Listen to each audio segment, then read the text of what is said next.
आज हम बात करने वाले हैं टारगेट जो हमारा है 100%। ये टारगेट जो हमारा है कि 100% लेकर चलेंगे board exam revision master class. हमारी क्लास रहने वाली है बोर्ड एग्जाम के लिए revision master class, class 10th के लिए, जिसमें आपको भौतिक और मैथ्स यानी कि गणित रिवीजन रणनीति आपके साथ ही इंक्लूड रहेगी, जिसमें आपको क्लास 12th के लिए और क्लास 10th के लिए आपके रिवीजन क्लासेस रहेंगी, जिसमें आप सब कुछ इंक्लूड है। पूरा सिलेबस आपको इसी में ही मिल जाएगा, कहीं आपको भागने दौड़ने की ज़रूरत नहीं है।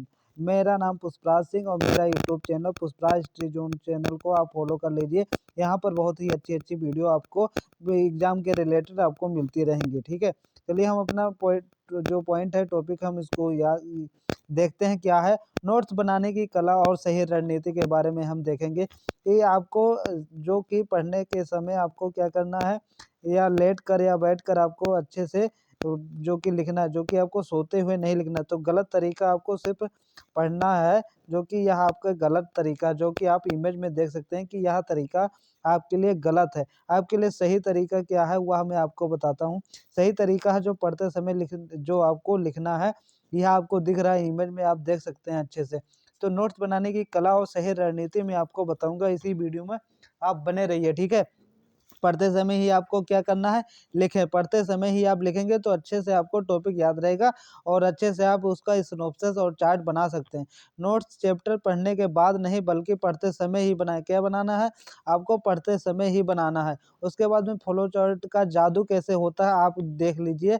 लंबे जो पैराग्राफ की जगह आपको डायग्राम में बनाना। क्या, लंबे पैराग्राफ को आपको लिखना नहीं है, आपको क्या करना है, पैराग्राफ की जगह बनाना है। उसके बाद में डायग्राम बनाना है। फ्लो चार्ट का आपका उपयोग कर सकते हैं, कहीं भी आपको पॉइंट देकर आपको क्या करें, फ्लो चार्ट में आप अच्छे से उसको एक्सप्लेन कर सकते हैं। 3 महीने का अगर आप यह नियम बनाते हैं तो साल भर की पढ़ाई का निचोड़ आपके शॉर्ट नोट में आपको बन जाता है। आखिरी 3 महीने में यही यही क्विक रिवीजन का जो हथियार बनेगा। ठीक है, तो आप पॉइंट पर बने रहिए, आपको कहीं छोड़कर जाने की वीडियो नहीं है जरूरत, आप अच्छे से बने रहिए। तो मैं आपको पूरा डिटेल इसी में आपको बताता चलूंगा। तो मैं बात करता हूँ फिजिक्स का जो आपका चैप्टर है, स्थिर विद्युत और धारिता क्या है, इलेक्ट्रिसिटीज और कैपेसिटीज एंड कैपेसिटेंस क्या है, जो फील्ड है फ्लक्स है उसके बारे में हम बात करेंगे। और उसके बाद में पोटेंशियल कैपेसिटेंस के बारे में। क्वांट जो लिखा है क्वांटिजेशन यानी Q is equal to NE, यह फार्मूला है, आपको क्या करना है, याद करके रखना है, यह must important. Q is equal to Q बराबर NE होता है, नंबर ऑफ एलिमेंट्स होता है, जो कि कॉलम्स लॉ जो बताया गया है कि F is equal to 1/4 pi epsilon 0 is equal to Q1 Q2 upon R square. यह किसका है, यह आवेश का क्या है, फार्मूला है, रूल है, जिसे आप याद करेंगे तो यह अच्छे से निकल आएगा। उसके बाद में इलेक्ट्रिसिटी फील्ड क्या है, उसका जो सूत्र है E बराबर F upon Q is equal to KQ upon R जो स्क्वायर है, यह आपका फार्मूला रहने वाला है। और ट्रिपल टी क्या है, उसका जो फार्मूला है कि टाउ बराबर PE साइन थीटा। उसके बाद में जो गाउस का लॉ है उसका नियम देंगे कि जो phi is equal to psi. ठीक है, उसके बाद में E adapter into D A adapter जो कोइन क्लोज है अपान एप्सिलॉन 0, तो सेल के अंदर ई इज इक्वल टू 0 आएगा।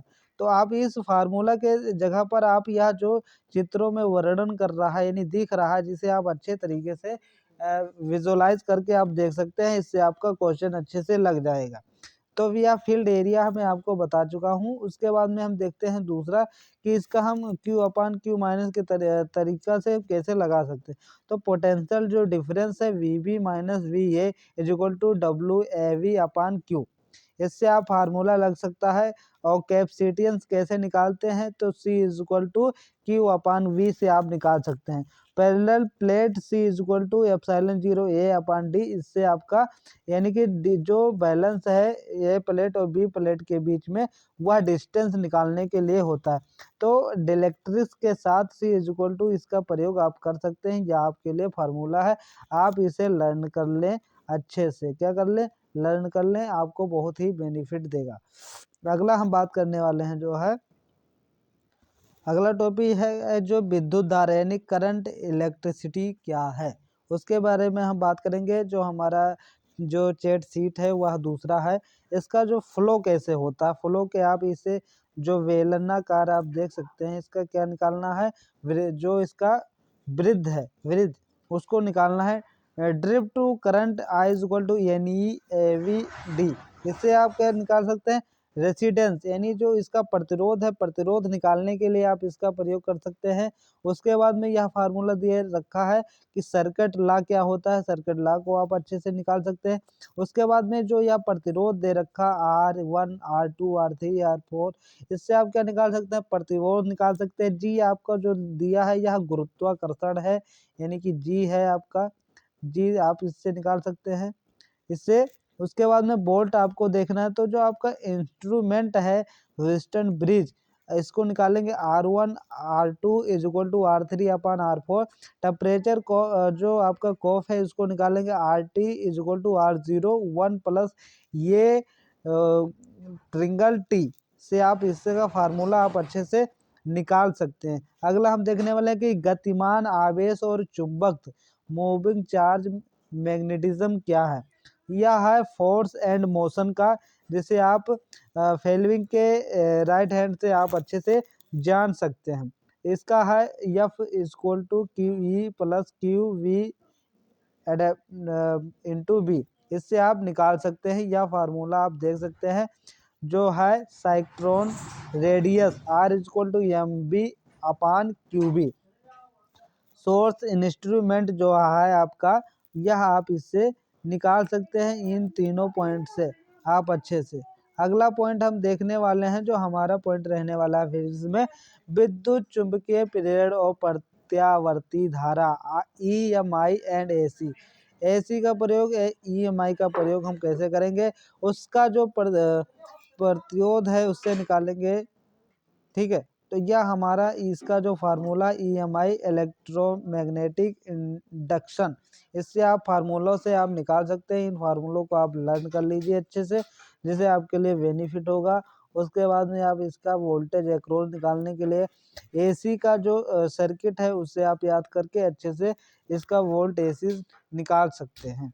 अगला पॉइंट है जो मैं आपको बताने वाला हूँ, अगला है प्रकाश की किरण और तरंग।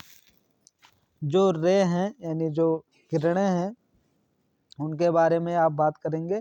जैसे रे ऑप्टिक जो जियोमेट्रिक है, उससे आप एक ट्रिग्नोमेट्री त्रिकोणमिति त्रिभुज से आप अच्छे से निकाल सकते हैं परिधि से।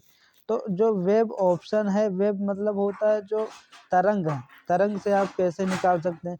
एक कहीं भी आपको बल्ब दिख रहा है ऐसे, तो यह क्या कर रहा है, वेब कर रहा है, यानी कि यह चमक रहा, तो कई जगह आपको यह दिख रहा होगा, यानी प्रकाश कई जगह तक फैल रही है। तो S1 S2 से हम देखेंगे डिस्टेंस निकाल कर कितनी दूरी तक गई है, तो उससे हम इन फार्मूलों से निकाल सकते हैं अच्छे से। आप इसको रिवीजन कर लीजिए, अच्छे से निकाल लीजिए। जो मिरर फार्मूला है वह आपके लिए रहेगा 1/F is equal to 1/B plus 1/U।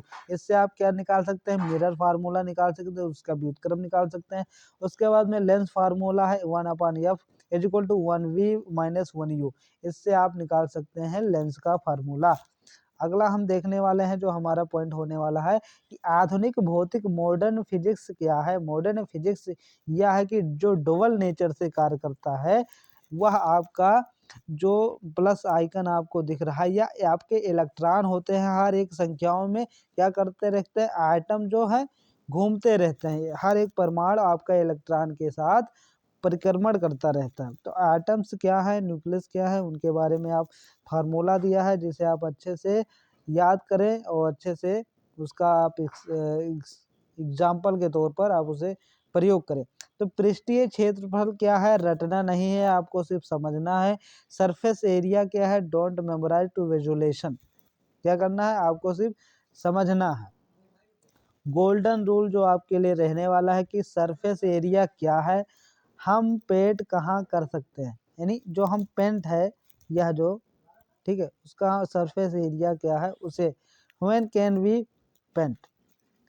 CSA to hemisphere two pi R square से इसका जो प्रद है देख रहे हैं, CSA ऑफ टू हेमरेज टू पाई R, इसका जो अंदर का जो ढांचा है ढक्कन, उसे इसको दिखता है। इनसाइड क्या है, जो हिस्से से जुड़ गए और छुप गए उनका एरिया नहीं जोड़ा जाता है। जो एरिया यानी कि जो इसका पीछे का आकार आपको, यानी कि आपको यहाँ पर 3 धड़ा दिख रहा है, यानी 3 अंग दिख रहे हैं, पहला या, दूसरा या और तीसरा या आपके सामने वाला, यानी 3 परत आपको दिख रही हैं। 3 एरिया से आप उसको निकालेंगे, चौथा ऑटोमेटिक निकल कर आ जाएगा, जिसका आप फार्मूला यूज करेंगे जो आपका है 2πRH। आपको क्या इसमें गलती नहीं करनी है, वो आपके लिए यह है कि गलती से बचे। कंबाइंड जो सॉलिड का TSA does not equal to part 1 का TSA नहीं है, तो TSA किसका है, TSA प्लस पार्ट 2 का TSA है। TSA पार्ट 1 का हिस्सा नहीं है, वह किसका है, पार्ट 2 का हिस्सा है। इससे आपको क्या करना, गलती से बचना है। तो इन सब सिस्टमों को आपको देख कर रखना है, ठीक है, जानबूझकर गलती नहीं करनी है। तो जो गणित का हथियार है मैं आपको दे रहा हूँ, उसे आप महत्वपूर्ण सूत्रों के साथ आप इंक्लूड करके जोड़ से अच्छे अब बता सकते हैं। आइकन जो ये आपको दिख रहे हैं चित्रों में आइकन, इन आइकन चित्रों को आप देखिए, उसके बाद में इनका जो नेम है, इनका नेम बता दीजिए, किसका नाम क्या है। उसके बाद में यह इनका फार्मूला कहाँ कहाँ कर सकते हैं और इन फार्मूला का प्रयोग कैसे होता है, आप बता दीजिए। यह जो आपको चित्रों में दिख रहा है आइकन यानी चित्र दिख रहा है, यह है बेलन। क्या है, सिलेंडर एक क्या है, बेलन प्रकार का एक दिख रहा है, यानी कि बेलन आकृति का है। इसका प्रयोग करेंगे CSA 2πRH अपान बोल πr²H। अभी जो मैंने फार्मूला उसको बात किया था बेलन वाला, या इसी का है, इसी फार्मूले से अच्छे से निकल जाएगा। अगला जो है कोण, जो त्रिकोण है यह शंकु है। किसे कहते हैं, शंकु। इसका फार्मूला यहाँ पर जिसे आप देख सकते हैं, आप लिख सकते हैं, स्क्रीनशॉट ले सकते हैं। और जो जो स्पेस है यानी कि गोलाकार है, जो कर्सर नुमा है, उसे हम क्या बोलते हैं, उसका फार्मूला यह आपको दे रखा है।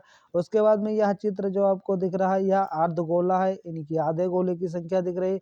और इसका जो व्युत्क्रम है इसका उल्टा है, जो नीचे की धड़ा नहीं दिख रहा है उसका प्राध्य आपको निकालना है। तो इन फार्मूला से आपका निकल जाएगा। अगला है घनाभ। जो घनाभ है उसे हम कैसे निकालते हैं, चारों कोनों का जो घन होता है उसे हम घनाभ बोलते हैं, उसे आप निकाल सकते हैं इन फार्मूलों से। आप इन फार्मूलों को अच्छे से देख लीजिए और एक दो जो इम्पोर्टेंट क्वेश्चन है उसे आप लगाकर चेक कर सकते हैं। अगला जो पॉइंट है हम उसके बारे में बात करने वाले हैं कि आयतन और रूपांतरण क्या है, यह जो वॉल्यूम एंड कन्वर्जन क्या है। जैसे आपको यहाँ पर एक गोलाकार बिग सॉलिड जो आपको दिख रहा है, यानी कि यह सॉलिड है, मजबूत है, और एक बड़ा एक आकृति का आपको गोला दिख रहा है। तो मेल्टिंग टू रिएक्शन, पिघलने के बाद यह क्या होगा, एक परमाणु कई परमाणु में स्मॉल सॉलिड्स बन जाएंगे, कई छोटे छोटे परमाणु में विखंडित हो जाएंगे। यानी कि आप जब बड़ा सा कोई सॉलिड सा लिए हैं तो इसे जब आप पिघलाएंगे तो यह कई टुकड़ों में बन जाएगा। तो इसका जो की कॉन्सेप्ट है जिसे आप चाबी समझते हैं, उसे आप समझ लीजिए कि जो शेप बदलने पर वॉल्यूम नहीं बदलता है, जो शेप है आकार बदलने पर इसका वॉल्यूम नहीं बदलता है, आयतन नहीं बदलता है। तो इसको हम क्या करेंगे, इसका जो फार्मूला है कैसे निकालते हैं, नंबर ऑफ आइटम, कोई भी जो नंबर है उसको निकालना है, फाइंड करना है। तो क्या करना है, वॉल्यूम ऑफ बिग सॉलिड, जो बड़ा सॉलिड है उसे आप ऊंचे कर दीजिए। उसके बाद में volume of one small solid, उसे आप नीचे रखकर डिवाइड कर दीजिए। आपका जो बिग सॉलिड है या नंबर ऑफ आइटम है वह निकल आएगा। उदाहरण है कि अगर एक बड़े गोले को पिघलाकर छोटी गोलियां बनाई जाएं तो इन प्रकार बन सकती, इन भांत आप जैसे चित्रों में देख रहे हैं। अगला पॉइंट हम बात करने वाले हैं, वह पॉइंट है विद्युत मूल बातें। विद्युत जो इलेक्ट्रिसिटी है उसकी क्या है, मूल बातें, दी फंडामेंटल राइट्स। क्लास 10th में आपके रिवीजन के लिए या प्रतिरोध निकालने के लिए बहुत ही मददगार है, जिसे आप देख सकते हैं। जो सर्किट रूल्स है, यानी कि जो सर्किट रूल है वह है ओम का लॉ। ओम का लॉ है V equal to IR। IR मतलब जो आपकी जो प्रतिरोध है, उसके बाद में R त्रिज्या है, इसको आप निकालेंगे। उसके बाद में रजिस्टर इन सीरीज, जो सीरीज है इसका आप देख सकते हैं R1 R2 current same situation में रहता है, उसका आप प्रतिरोध निकाल कर देख सकते हैं। उसके बाद में रेस्टेन इन पैरेलल, पैरेलल मतलब जो बिछे होते हैं R1 R2 यानी कि साथ में जुड़े होते हैं, जैसे R 1/R1 plus 1/R2 voltage same होती हैं, इसे आप निकाल सकते हैं। जैसे आप इस चित्रों में देख रहे हैं, जब सीरीज होगा वह इस तरह प्रतिरोध निकाल आ जाएगा R1 R2 R3। आप इसका प्लस माइनस जो आपका है सीरीज, इससे आप निकाल सकते हैं, चित्र में देख चुके हैं। पर पैरेलल निकालने के लिए आपको क्या करना होगा, R1 डिवी R2 R3 ऐसे प्रतिरोध निकलेगा। आप देख सकते हैं इन शॉर्ट का वर्मों का स्क्रीनशॉट ले सकते हैं। चार्ज कैसे निकालते हैं, यानी कि इस पे कितने चार्ज निकले हैं, तो Q बराबर यानी कि Q मतलब होता है आवेश, N मिस होता है संख्या, E मतलब होता है इलेक्ट्रॉन एम्पायर जो प्रतिरोध है इसको निकालेंगे। उसके बाद में पावर P इसका जो फार्मूला है इसे आप कर सकते हैं। उसके बाद में हीटिंग इफेक्ट, जो हीटिंग इफेक्ट है यानी H बराबर I² RT, यह किसका फार्मूला है, यह है जूल्स लॉ का फार्मूला है। किसका है, जूल्स लॉ का फार्मूला है। अगले पॉइंट में हम देखने वाले हैं, अगला या यहीं तक फाइनल है। अगला जो है कि निष्कर्ष आपकी जीत निश्चित करती है। कैसे करती है निष्कर्ष, यानी कि जब तक आप पूरा जो इंट्रोडक्शन देखे हैं वीडियो का, उसके बाद में आप देखें बॉडी, यानी कि बीच में हमने जो बात किया है इन चीज़ों को, उसके बाद में आप देख रहे हैं कंक्लूजन, यानी कि जो मैं आपका इसका निचोड़ बताया हूँ, आप निचोड़ देख चुके हैं। Conclusion, your victory is certain. अगर आप निष्कर्ष देखते हैं, यानी कि निष्कर्ष यह रहेगा कि आपकी जीत निश्चित है। अगर आप कोई काम कर रहे हैं तो उसका आप निष्कर्ष यह समझ लीजिए कि आपका जीत निश्चित है, जिस आप फील्ड में काम करते हैं। तो अंत में मैं ही जीतेगा, यानी मैं ही जीतूंगा, यह जो मंत्र है आप इसको रिवीजन करते रहिए, यानी कि मेमोरलाइज करते रहिए, इसको याद करते रहिए अपने माइंड में कि जो है अंत में मैं ही जीतूंगा। ठीक है, अगला जो सूत्र है कि इन सूत्रों को कैसे सेव करें, तो फार्मूला को सेव करें और बार बार रिवाइज करें। जो मैंने आपको फार्मूला दे रखा है इसको आप बार बार रिवीजन करते रहिए और सेव करके रख लीजिए, क्योंकि यह आपके लिए बहुत ही अच्छा मार्क्स देकर जाएगा। 100 में 100% मैं आपको बता रहा हूँ। ठीक है, तो इसे आप क्या करें, अच्छे से लिख लीजिए और आपको यह देकर जाएगा अच्छे से। तो डायग्राम बनाइए, उसके बाद में प्रैक्टिस आपको लिख कर करिए, आपका यह बहुत ही अच्छे से एग्जाम हो जाएगा। तो बेस्ट ऑफ लक बोर्ड्स 2025। तो यह मैं आपको बता रहा हूँ, तो आप इसे अच्छे से सेव कर लीजिए। उसके बाद में जो यह मेरा चैनल है पुष्पराज स्टडी जोन, आप जाकर इसको सब्सक्राइब जरूर कर दें, क्योंकि यह वीडियो मैं आपके लिए ही बनाता रहता हूँ, लाता रहता हूँ। तो चलते हैं बच्चों, धन्यवाद, जय हिंद।